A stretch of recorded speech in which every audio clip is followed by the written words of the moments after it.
individuals can't effectively communicate with each other, extracting the emotions that's oftentimes leading the disagreement, then they're never going to resolve the issue. Communication has the ability, if used correctly, not only to hear what the other person is saying, but also an opportunity for you to reflect on your absolutes and your conflict. And then when you get to a place where you're able to freely communicate with each other, you're able to hear each other, you're able to internalize, but then mostly you're able to understand the other person's point of view. Even if you don't agree with it, you're still able to hear it and understand it, and then formulate a decision. If emotions are pulled out of that, then you have the ability to talk it out. Even if you walk away disagreeing, you understand each other's position, and you're able to move forward with what I consider to be your new normal. Absolutely. And I know myself, I've had a lot of healing to do, and I'm very candid about that. I'm in recovery myself. I speak about it openly because, especially in the Black community, you find it's very rare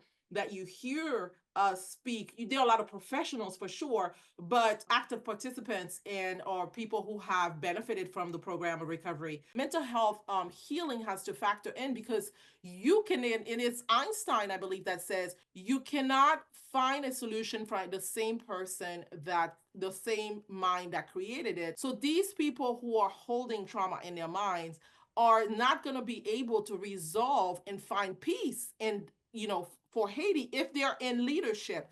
I'm going back to the initial conversation we had about a panel of 7. We've had these panels before, but most of these people are not necessarily the most, I would say, emotionally intelligent people. And that's one of the requirements to be a mediator, someone in law enforcement. You have to have emotional intelligence, and that comes with your own healing. I know I'm saying a lot to say emotional intelligence. To have that, you need to have been doing your own healing work. Dr. Miltil, have these people, in your opinion, effect done enough work on themselves to be able to find the solution for this particular time and space that Haiti is experiencing, the chaos that we are experiencing, which is all from the human psyche? And I won't get into the metaphysics of things. It is all from within, what we're projecting out there from 1804, all this compounded trauma. Where does the judicial system place themselves?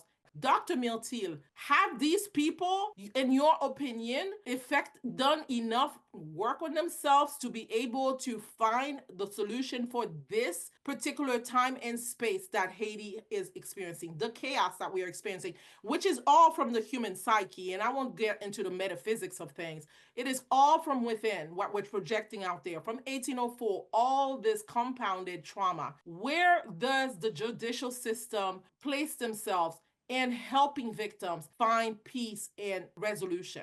Is there even such a thing as This is the same problem that we have, like I said, in the execution of any judicial matter or any judicial trial. We don't have after the trial. We don't have any possibility to send the person, suffering of any trauma. Mhm. The person cannot go to, they don't have a psychiatrist or psychological people helping them. Mhm. That means, they only, like yesterday or before yesterday, I heard that a lady who has a child in her hand, and the gang asked her to put the child in the fire. And 3 days after that, the lady died because she didn't have any kind of, like psychiatrist or whatever. Haitians that come into Haiti, I refuse to accept that because we have Haitians that are professionals. So, Dr. Wilson, I want you to chime in here on the mental health side. So, why do you think, and I think it's generally the Black population, if I may be wrong, because I think it could be because we've been known to be more religious than the average, people from counterparts in other races. Blacks are known to, we've survived a lot with religion. Do you think that can also hinder the process of mental health healing? Yeah, because sometimes people use religion as a coping mechanism. Mm-hmm. And we always, in our world, for those of us who believe in both, we always say you can have a Yes. therapist and Jesus, but you still have to have accountability and Yeah. take responsibility for your healing while you are seeking your religious affiliation or activities. Right. So one doesn't necessarily cancel out the other, but if you use Right. both, designing their own personal lane, you can come to a place where you have total acceptance.